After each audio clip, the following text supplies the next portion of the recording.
Et eksempel her, der vil jeg vise, hvad der skete, da man fjernede fedt- og sukkerafgiften. Det starter med, at virksomhederne de får flere penge, fordi de ikke har lige så mange afgifter. Så stiger lønningerne.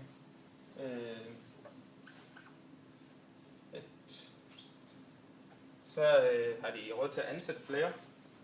Og så får husholdningen flere penge. Og så køber de også mere.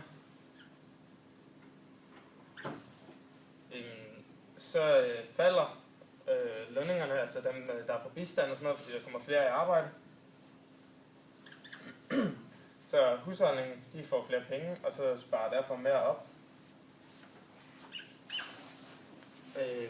Så kommer der flere ind i skatter til de offentlige, fordi de nu har flere penge.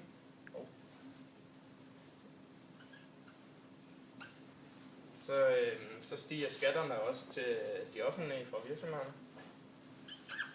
Og så fordi de får flere penge i offentlig sektor, både skatter heroppe af husholdning og virksomhederne, så kan det være, at så får de flere penge, så kan det være, at de vælger at renovere skoler eller veje eller noget.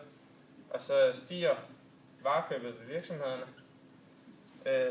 Og importen stiger så ved virksomhederne, fordi at de nu skal producere mere, så skal de have flere råvarer. Og så får virksomhederne også en større opsparing.